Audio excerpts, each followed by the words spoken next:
하나님 말씀을 함께 보겠습니다. 로마서 9장 4절로 5절입니다.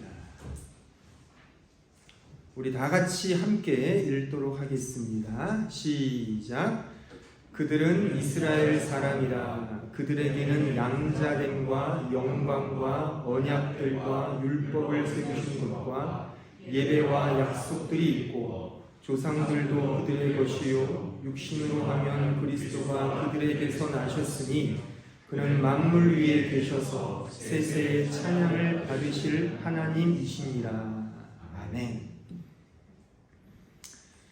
오늘 설교는 매우 단순하고 명료하고 직설적인 질문으로 시작을 합니다. 즉, 나는 왜 사는가? 라는 이 질문이 되겠습니다. 생각하는 인간이라면 호모 사피엔스, 우리 인간은 생각하는 존재라고 하지 않습니까? 우리 생각하는 인간은 사실 나는 왜 사는가의 이 질문에 대하여 많은 궁리와 생각을 했었고 또 하고 있고 앞으로도 할 것입니다. 또한 이에 대한 다양한 답들이 역사상에 존재합니다. 그 답들 하나하나를 살펴보는 것도 우리 호모 사피엔스인 인간에게는 매우 큰 지적 유희를 준다고 생각합니다. 제가 굳이 그 답들을 하나하나 다 열거하지 않더라도 여러분들은 한두 개쯤은 다 알고 계실 거라고 생각을 합니다. 또한 요즘과 같이 그 인터넷 시대에 그 유튜브에 한번 인간은 왜 사는가라고 치면 무수히 많은 영상들을 아마 확인할 수 있을 것입니다. 따라서 제가 그런 답들을 열거하는 것은 시간 낭비라고 생각을 하고, 이 시간은 하나님의 말씀을 듣는 시간이기에 하나님의 말씀은 과연 인생의 목적, 우리는 왜 사는가에 대한 그 정답은 무엇인지를 좀 생각해 보려고 합니다. 만약 우리가 하나님이 진짜 계시다는 사실을 믿는다면, 또한 그 하나님이 우리를 위해 자신을 알려주신 이 성경의 계시가 하나님의 말씀이라는 사실을 진짜 믿는다면, 우리가 왜 사는가에 대한 진짜 답을 이 성경을 통해서 확인할 수 있지 않을까요? 그렇죠? 진짜 하나님이 계시고 그분이 진짜 우리를 위해서 하나님의 말씀을 주셨다면 이 성경의 계시 속에 하나님의 우리를 향한 분명한 뜻, 우리가 살아가는 이유와 목적, 방향, 왜 사는가에 대한 정답이 있을 거라고 확신합니다. 만약 믿지 못하겠다면 유튜브를 찾아보세요. 거기에 수두룩하게 있으니까요. 하지만 그것은 정답이 아닙니다. 정답은 우리의 창조주 하나님, 이 우주 만물, 지구, 인간을 창조하신 그 하나님이 정답 아니겠습니까? 그런 의미에서 성경은 왜 사는가에 대한 이 질문에 어떻게 답하는지를 오늘 본문을 통해서 확인해 보고자 합니다. 오늘 우리가 다루고자 하는 로마서 9장 4절로 5절은 사실 쉽게 지나칠 수 있는 구절입니다. 흔한 말씀 중에 하나죠. 하지만 가만히 곱씹어 보면 매우 중요한 의미가 내포되어 있습니다. 먼저 4절에 보면 이스라엘 사람이라는 표현이 등장하죠. 이스라엘 사람은 분명 하나님의 약속된 백성, 그의 택한 자녀를 의미합니다. 또한 그 이하에 보면 이 자녀들에게 주어진 삶의 가치들이 이제 등장을 합니다. 그 4절을 다시 보시면 양자됨과 영광과 언약들과 율법 그리고 예배와 약속들이 그 이스라엘 백성들에게 주어졌음을 이 오늘 본문은 우리에게 말씀하고 있습니다. 근데 이 모든 내용들, 양자됨, 영광, 언약들, 율법, 예배, 약속들, 이런 것들은 이스라엘 백성들에게 주어진 삶의 가치들이거든요. 내가 살아가는 삶의 이유와 목적을 이런 모습으로 보여주신 겁니다. 양자됨, 영광, 언약들, 율법, 예배, 약속들, 이스라엘 백성들이 살아가는 삶의 모든 정황들이 이 내용 속에 아주 임팩트 있게 담겨져 있거든요. 그런데 제가 로마서 강의회를 계속 설교하면서 강조한 게 있죠. 이런 모든 내용들은 다 이 자체가 목적이 아니죠. 지금 언급한 양자됨, 영광, 언약, 율법, 예배, 약속들, 이 모든 것들은 이 자체가 목적이 아닙니다. 이것이 바라보고 지향하는 매우 중요한 가치가 있어요. 그게 뭐라 그랬습니까? 그게 예수 그리스도죠. 그래서 오늘 이 본문에 보면 그 말씀이 나와요. 다시 본문을 보세요. 4절, 5절. 그들은 이스라엘 사람이다. 그들에게는 양자됨과 영광과 언약들과 율법을 세우신 것과 예배와 약속들이 있고 조상들도 그들의 것이요 육신으로 하면 그리스도가 그들에게서 나셨으니 그는 만물 위에 계셔서 그가 만물 위에 계시대요. 만물, 이 세상 위에, 그러니까 이 세상의 으뜸이라는 거죠. 오늘 본문의 맥락으로 말하면 영광, 양자됨, 언약, 율법, 예배, 약속들이 이스라엘 백성들의 그 인생 속에 주어진 정황들이고 가치들이고 규범들이고 그들의 삶의 목적이란 말입니다. 근데 그것 위에 뭐가 있다고요? 바로 예수 그리스도가 계신다. 또 그 예수 그리스도가 세세의 찬양을 받으실 하나님이시다. 아멘. 그러니까 지금 이 나열한 이 모든 것들이 목표하는 것은 바로 예수 그리스도, 그분, 그의 은혜, 그의 십자가, 그의 복음, 그것을 지향하고 있고 그것을 찬송하는 것이다라고 오늘 이 본문이 아주 짤막한 2절 속에 아주 임팩트 있게 이 진리를 우리에게 가르쳐주고 있습니다. 따라서 우리는 왜 사는가? 정답은 이렇습니다. 정답은 모든 인생을 통해 오직 예수 그리스도를 온전히 알고 그를 영원토록 찬송하는 것. 다시 반복합니다. 왜 사는가? 우리는 왜 사는가? 모든 인생을 통해 오직 예수 그리스도를 온전히 알고 그를 영원토록 찬송하는 것. 이것이 그리스도인 우리에게 주어진 왜 사는가의 삶의 목적이며 이유인 것입니다. 그러니까 나에게 주어진 다양한 삶의 환경과 정황들이 있을 수 있어요. 근데 그런 것들은 오늘 본문에서 우리가 확인했듯이 말하자면 양자됨이고 말하자면 율법이고 말하자면 언약들이고 말하자면 영광이고 예배이고 약속들이에요. 근데 그런 것들이 지향하는 건 예수 그리스도의 복음이란 말입니다. 그 자체에 머물러 있으면 지금의 이스라엘 사람들, 유대교가 되는 거죠. 그들은 율법, 언약, 약속, 예배, 제사, 규범 철저히 지키지 않습니까? 근데 그걸 통해서 도구화하여 예수께로 가야 하는데 가지를 못한 지금의 유대교가 나온 것 아닙니까?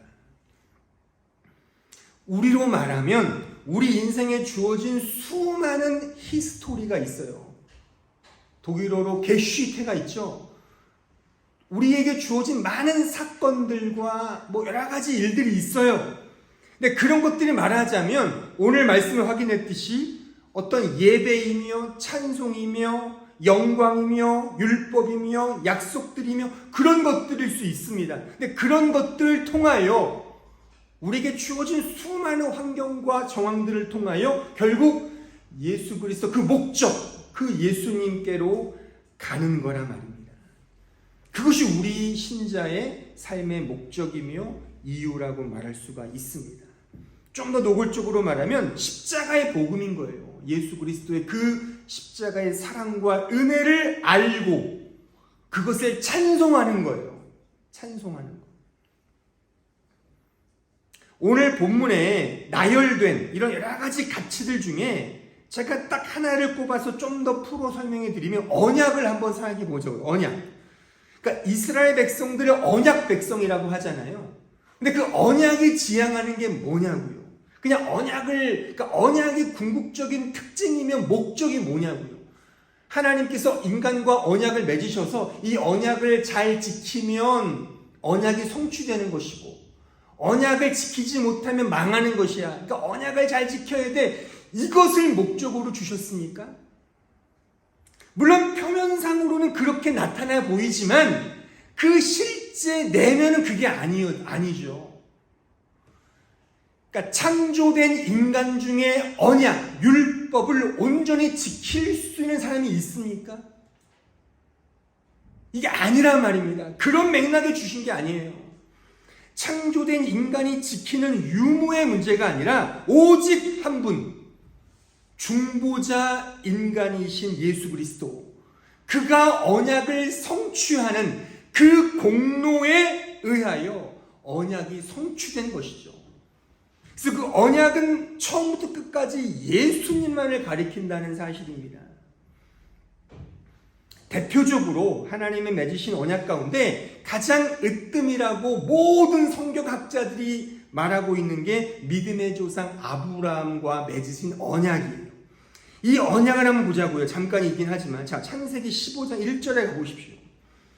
이후에 여호와의 말씀이 환상 중에 아브라함에게 임하여 이르시되 아브라함아 두려워하지 말라. 나는 내 방패요 너의 지극히 큰 상급이니라. 언약의 시작입니다. 자, 보세요. 언약의 시작이 누구로부터 비롯되었습니까? 하나님으로부터 시작되었습니다. 아브라함은 원래 저 이방 땅에서 우상을 만들며 살아갔던 사람이에요. 하나님도 몰랐어요. 그런 사람에게 하나님이 그냥 불시에 나타나셔서 지금 읽은 말씀처럼 나는 내 방패야, 나는 너의 상급이야 라고 이렇게 그냥 찾아오신 거예요.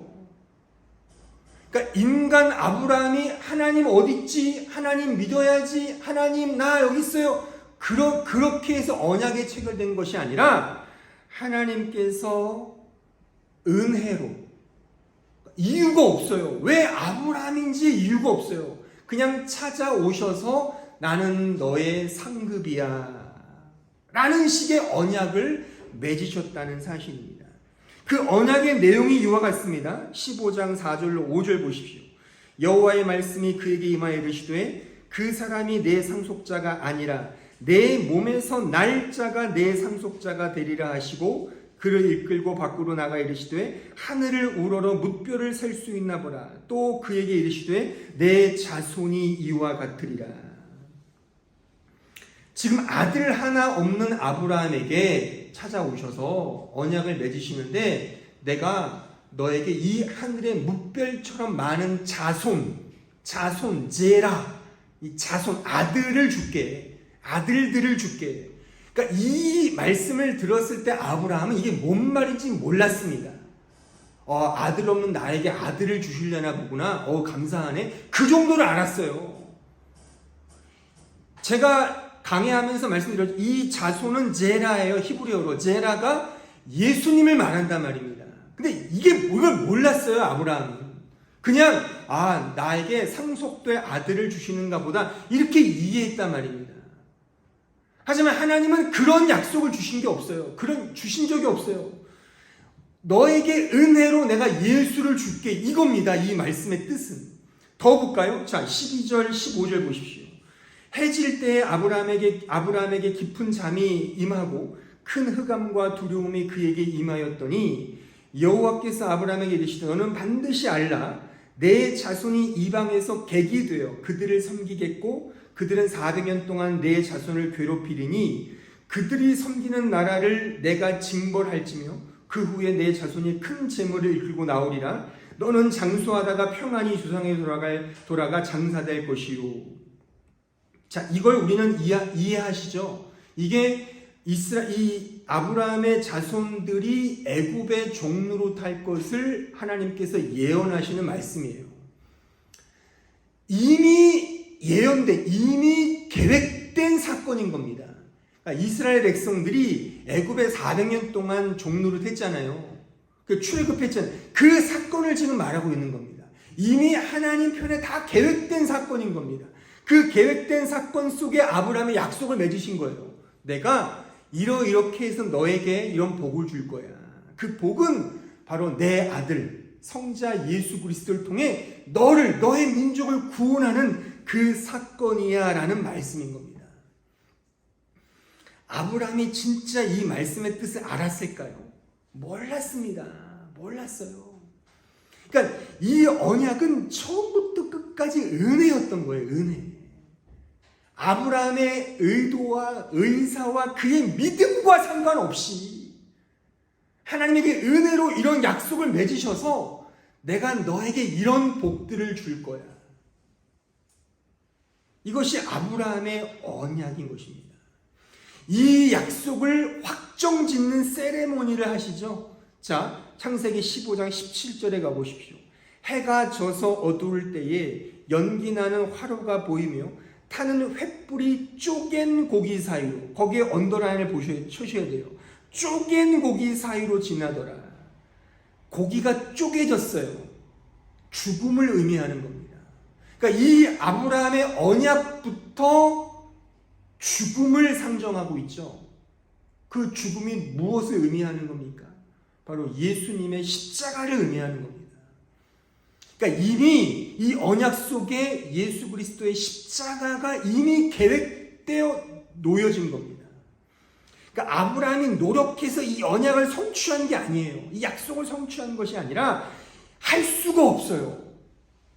하나님께서 예수를 죽임으로써, 하나님 자신이 죽음으로써 이 언약을 성취한다는 사실을 이미 이 말씀 속에서 정해 놓으셨다는 사실입니다. 그러니까 이런 사실이 은혜죠. 이 은혜를 안 신자가 할 수 있는 반응이 뭐겠습니까? 다름 아닌 찬송이죠. 따라서 아브라함은 그의 인생을 통틀어 예수 그리스도를 알고 기뻐하며 찬송했습니다. 물론 구약 성경에 이런 표현은 없습니다만 신약 성경에 이런 말씀이 나타나 있습니다. 요한복음 8장 56절에 보십시오. 너희 조상 아브라함은 나의 때 볼 것을 즐거워하다가 보고 기뻐했다. 이게 찬송인 것이죠. 그 의미를 지금 우리에게 가르쳐주고 있는 성경 말씀인 것입니다. 그러니까 아브라함이 할 수 있는 유일한 인생의 삶의 목적은 이 구원에 대한, 이 은혜에 대한 찬송이며 영광을 돌리는 것이라는 사실을 보여주고 있는 말씀인 것입니다. 또 하나, 언약하면 떠오르는 매우 중요한 인물이 있죠. 그것은 에덴 동산에서 맺은 첫 언약이죠. 아담과 맺은 언약인 것이죠. 자, 창세기 2장 16절 17절을 보십시오. 여호와 하나님이 그 사람에게 명하여 이르시되 동산 각종 나무의 열매는 내가 임의로 먹되 선악을 알게 하는 나무의 열매는 먹지 말라. 내가 먹는 날에는 반드시 죽으리라. 교리학자들은 이 구절을 근거로 하여 소위 행위 언약을 가르칩니다. 저도 신학교 다닐 때 행위 언약에 대해서 무지하게 배웠어요. 책도 무지하게 읽고. 근데 매우 가난한 이해입니다. 가난한 이해예요. 그래서 아담과 맺은 언약은 행위 언약이고 신약의 언약은 은혜 언약, 이렇게 구분을 짓는다고요, 교리학자들이. 근데 성경 전체를 보면 매우 가난한, 틀렸다라고 말할 수는 없겠으나 매우 가난한 이해라고 말할 수 있어요. 이 언약은 선악과를 먹냐 먹지 않냐의 언약이 아니에요. 이미 이전에 하나님의 은혜 언약에 근거하여 인간 편에서 펼쳐 보이신 언약의 전개 과정이 이 선악과의 언약인 것입니다. 그러니까 하나님께서 인류의 대표인 아담과 이 언약을 맺으셨는데 이것은 이미 하나님이 먼저 세우신 은혜 언약의 범주 안에서 우리 편에 우리가 이해해야 되니까 우리의 이해에 맞추셔서 나타내 주신 하나의 세레모니에 불과하다 그겁니다. 지금 제가 설명한 이 말의 근거가 어디 있냐면 자, 에베소서 1장 3절로 6절에 한번 가보세요. 찬송하리로다 하나님 곧 우리 주 예수 그리스도의 아버지께서 그리스도 안에서 하늘에 속한 모든 신령한 복을 우리에게 주시되 보세요. 곧 창세 전에 그리스도 안에서 우리를 택하사 우리로 사랑 안에서 그 앞에 거룩하고 흠이 없게 하시려고 그 기쁘신 뜻대로 우리를 예정하사 예수 그리스도로 말미암아 자기의 아들들이 되게 하셨으니 이는 그가 사랑하시는 자 안에서 우리에게 거저 주시는 바 그의 은혜의 영광을 찬송하게 하려는 것이라. 이게 소위 창세 전 언약이라고 불리는 말씀이에요. 그러니까 아담을 창조하기 전, 이 인생, 이 우주 만물을 창조하기 전에 이미 하나님의 계획 속에 정해놓으신 언약이 이 내용이라는 것입니다. 더 볼까요? 7절 보세요. 우리는 그리스도 안에서 그의 은혜의 풍성함을 따라 잘 보세요. 그의 피로 말미암아 속량 곧 죄사함을 받았다. 이게 다 그러니까 창세 전 언약의 내용에 포함된 내용이거든요. 그 보세요. 이미 아담이 선악과를 먹기 전에 속량, 죄사함이라는 이 일을 정해 놓으셨다는 겁니다.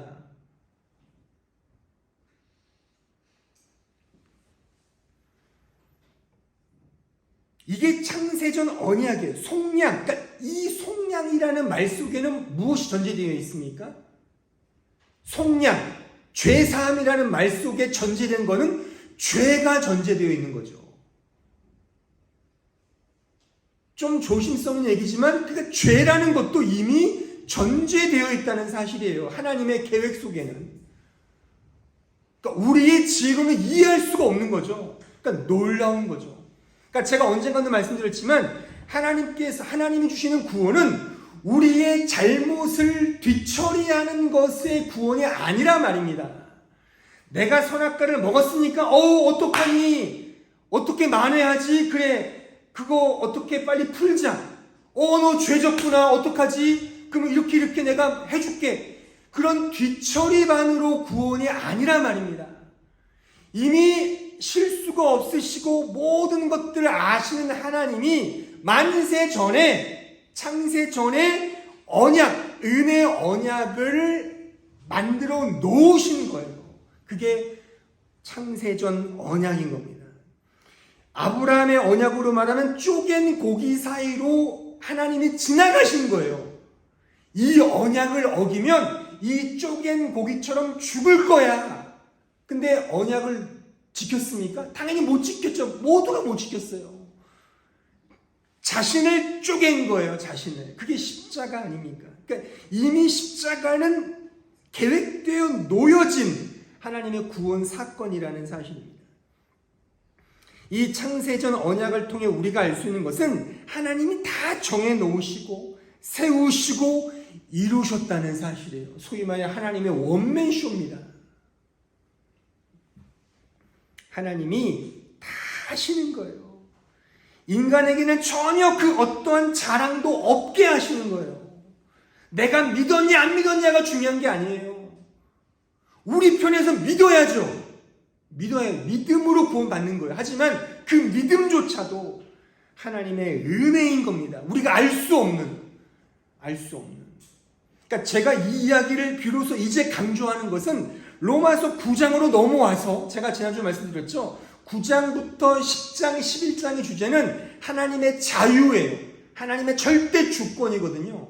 우리의 주권이 아닌 거예요. 우리의 선택이 아닌 거예요. 하나님의 절대 주권, 그의 자유인 거예요. 은혜로우신 자유. 이것을 우리가 이해하기 위해서는 이제 이런 부분까지도 우리는 좀 어렵지만 이해할 수 없지만 이제 조금씩 나아가야 한다는 사실입니다. 따라서 우리의 믿음은 이 은혜 언약에 근거한 신뢰이며 사랑인 거예요.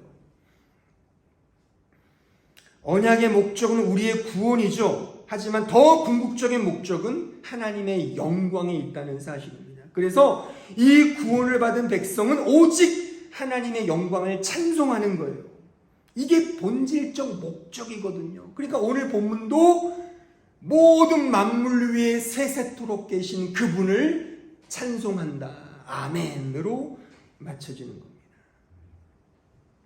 절대적 은혜 언약 앞에 인간 자신의 절대적 무용함을 깨닫고 오직 하나님만을 찬송하며 영광을 돌리게 하는 것이 구원의 목적이에요.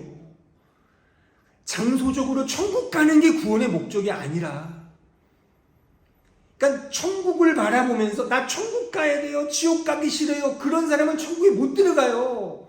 내 유익을 위해 천국 간다고 하는데 그게 은혜를 아는 자입니까? 나의 절대적 무용함을 깨닫고 난 죄인 중에 괴수구나, 오직 하나님의 은혜입니다, 이 사실을 고백하는 자가 가는 곳이 천국인 것이지, 말하자면 분당 아래 천당이 있고 뭐 이런 식의, 뭐 저기에 땅 사면 뭐 대박 부자야, 그러면 천국에 뭐 하나 보험 들어놓지 뭐, 그게 믿음입니까? 자기 욕망이고 욕심이죠. 이거는 성경 어디에도 그걸 구원이라고 말하지 않습니다. 하나님의 은혜를 아는 거예요. 그래서 찬송하는 거예요. 찬송. 그냥 립 서비스로 찬송하는 게 진짜 고백된 마음으로 나의 절대적 무용함을 깨닫고 오직 하나님을 찬송하고 영광을 돌리는 그게 다른 말로 믿음이라고 말할 수가 있는 것입니다. 자, 이런 의미에서 이렇게도 말할 수 있어요. 하나님이, 그러니까 아까 전에 죄사함이라는 말씀을 제가 드렸잖아요. 그 죄사함의 전제가 죄라고 했지 않습니까? 그럼 하나님은 왜 이런 과정을 허락해 놓으셨을까? 그냥 구원을 그냥 싹 주면 될 텐데, 왜 말하자면 왜 선악과를 먹게 하시고, 먹은 건 인간의 잘못이지만 그냥 하나님께서 용인해 주신 거잖아요. 오늘 제가 그 중등부 애들하고 공부하면서 왜 선악과를 먹으려고 할 때 하나님께서 뗐지, 먹으면 안 되라고 하시면 안 먹잖아요. 근데 하나님은 가만히 숨어 계셨어요. 인간이 죄를 지을 때 하나님은 숨어 계셔요. 그렇잖아요. 죄를 지으면 고생길인데, 그러면 죄를 짓지 않도록 하나님 막아주시면 되잖아요. 왜 안 막아주시지? 왜 숨어 계시지? 이게 우리의 또 의문일 수 있지 않습니까? 왜 하나님은 다 알고 계시면서 이런 어처구니 없는 역사를 우리에게 허락하시는가? 그 답은 딱 하나일 수밖에 없어요. 아까 읽었던 에베소서 1장 6절 말미에 나와 있죠. 우리에게 거저 주시는 바 그의 은혜의 영광을 찬송하게 하려는 것, 이거예요. 이게 이유예요. 이 은혜를 알게 하기 위해서 어처구니 없는 역사를, 이 히스토리, 게슈테를 우리에게 주시는 거예요. 또 말도 안 되는 에어 아이크니스, 이런 사건들을 주셔서, 아니 이게 무슨 일이야, 이게 세상의 요지경이야, 왜 이런 세상을 주신 거야, 이런 역사와 이런 삶을 주셔서 은혜가 은혜되게 하신다는 사실입니다. 한번 잘 생각해 보세요. 우리는요, 이론적이고 지식적으로 은혜가 뭔지는 알아요. 하지만 진짜 그것이 나에게 은혜인지는 잘 몰라요. 우리가 장발장의 스토리를 통해 은혜와 용서, 사랑의 가치는 알지만, 또한 칭찬은 고래를 춤추게 한다는 말도 잘 알아서 뭔가 아량과 넉넉함과 뭔가 좀 푸근함의 의미가 좋다는 건 알지만, 진짜 내가 은혜를 받을 자인가를 정직하게 깨닫는 사람은 매우 드물다는 사실입니다. 근데 이 은혜가 은혜되게 하기 위해서 하나님이 우리에게 버려놓으신 사건들이 바로, 말하자면 우리가 이미 8장에서 확인했던 환난, 곤고, 박해, 기근, 적신, 위험, 칼, 이런 삶의 정황들인 거예요. 이런 고난들을 통하여 은혜가 은혜됨을 비로소 내가 경험하게 되는 거예요. 아, 나는 정말 무용한 존재구나. 나는 정말 죄인 중에 괴수구나. 내가 할 수 있는 건 아무것도 없구나. 오직 하나님의 은혜구나를 안단 말입니다.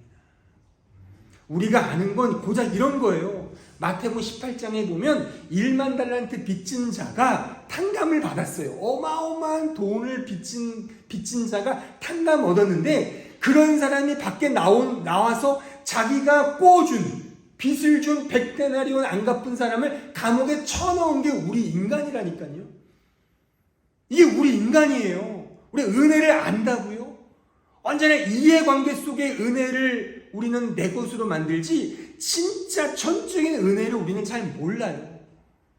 그럼 이런 1만 달란트 빚진 자로부터 탕감받았다는 사실을 알아도 이 모양인데 그럼 어떻게 하겠습니까? 하나님이 그러니까 2만 달란트 빚진 것, 1000만 달란트 빚진 것, 그 자리로 우리를 몰고 가시는 겁니다. 이게 환난이고 곤고이고 기근이고 적신이고 위험이고 칼인 겁니다.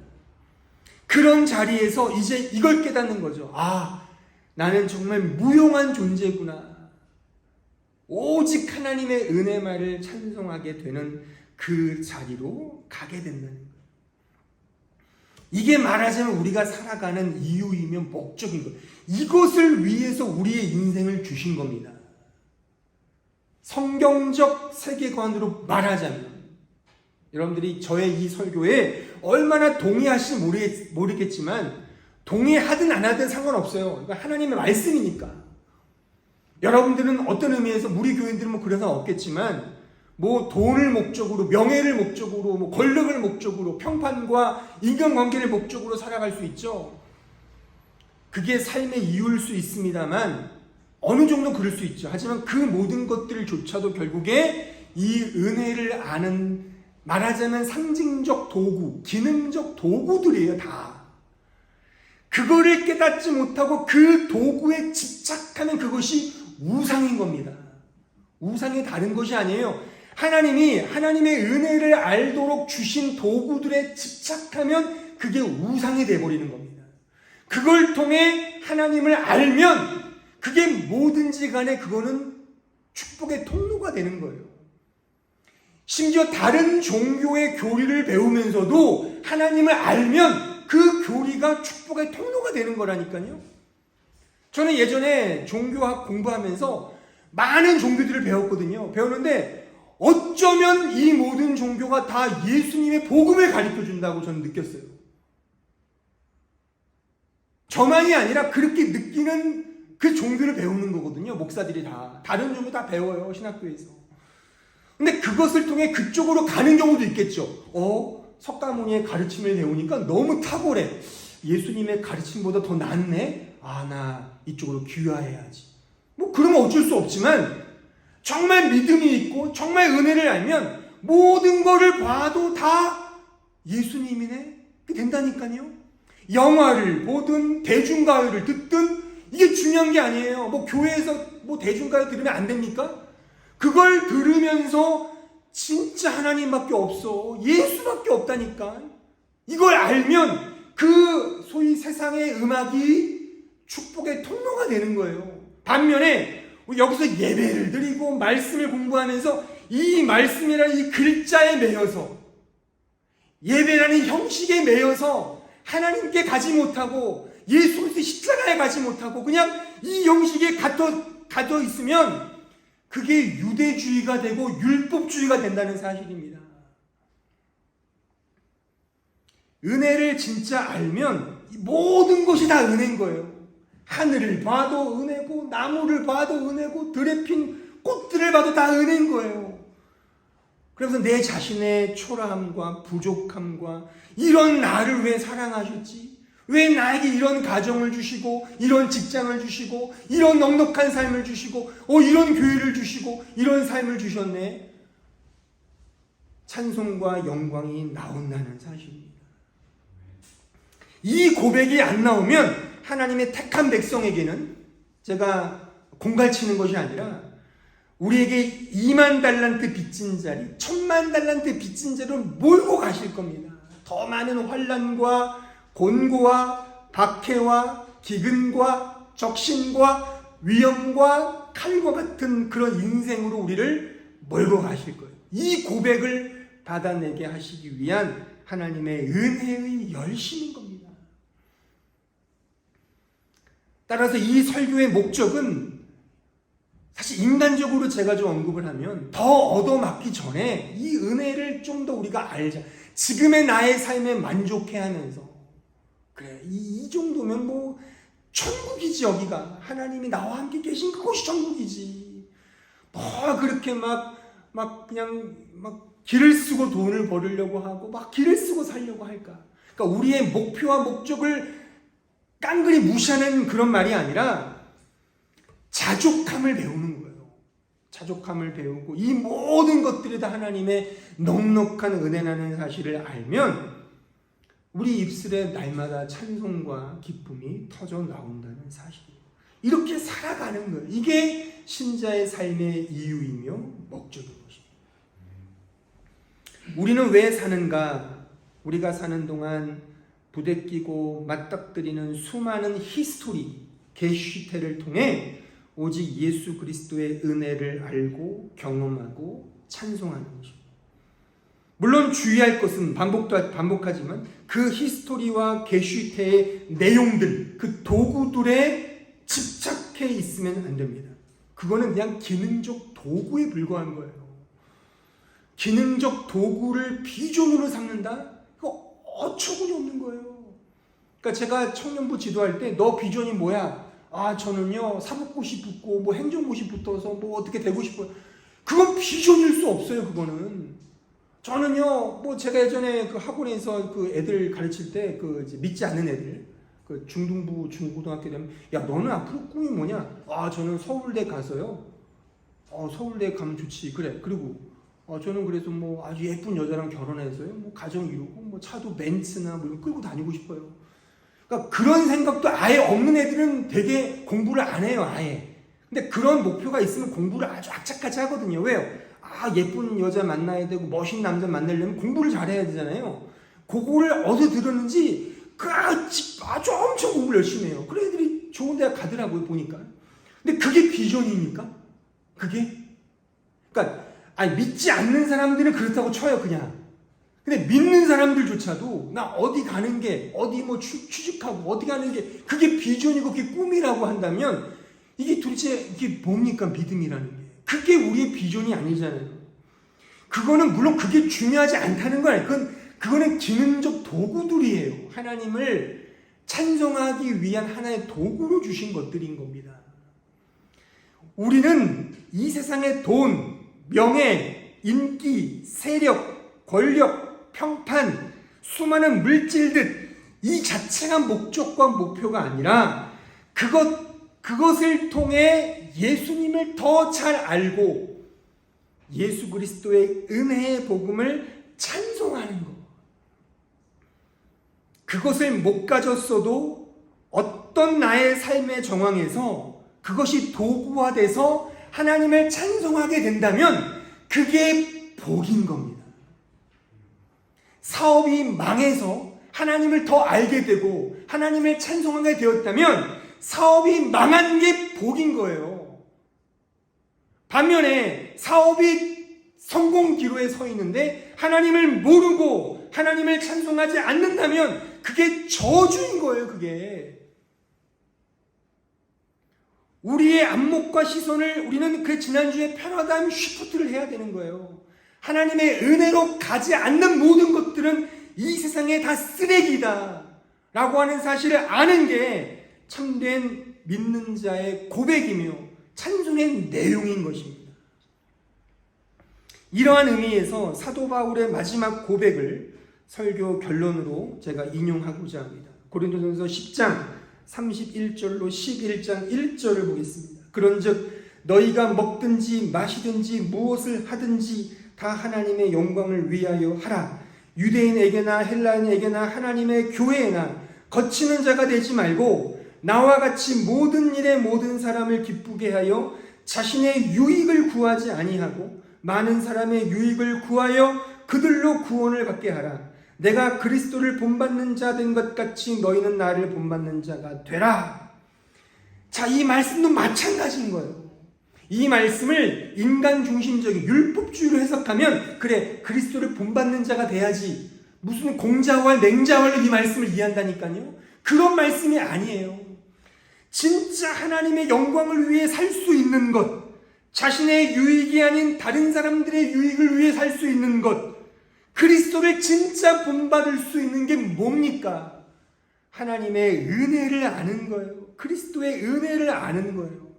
이 언약을 통해 모든, 오늘 확인했듯이 이스라엘 백성들이 허락하신 인생의 정황들, 약속들, 언약들, 율법, 예배, 제사, 영광, 양자됨, 양자됨은 하나님의 자녀됨이라는 말 아시죠?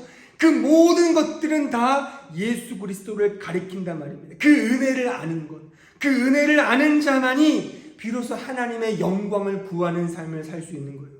그 은혜를 아는 자만이 자신의 유익이 아닌 다른 사람들의 유익을 구할 수 있는 거죠. 그렇잖아요. 은혜를 아는데 나에게 손해본들 뭔 상관이겠습니까? 다 퍼줄 수 있는 거죠. 왜요? 은혜를 아는데, 내 것도 없는데, 내 것이 아닌데, 내 자식조차도 내 게 아닌데 하나님께 바치는 거 아닙니까? 그런 맥락으로 살아간다면 뭘 못하겠습니까? 은혜를 알면 된단 말입니다. 그리스도를 진짜 본받는 것도 은혜를 아는 거예요. 그분의 정직함, 그의 공의로움을 본받는 겁니까? 우리 가운데 공의함이 있습니까? 정직함이 있습니까? 그런 게 아닙니다. 오직 이 은혜, 그리스도의 십자가 은혜를 알고 그것을 찬송하는 거예요. 이것이 삶의 유일한 목적이에요. 다른 거 없습니다. 그래서 이 사실을 알았던 우리 개혁교회 선배들은 인간의 제일 되는 목적은 무엇이며 하나님을 영화롭게 하고 그를 영원토록 즐거워하는 것이다. 이게 오늘 이 단어만 달랐지 그 의미입니다. 그리스도를 온전히 알고 그 은혜를 알고 그 은혜를 기뻐하며 찬송하는 거예요.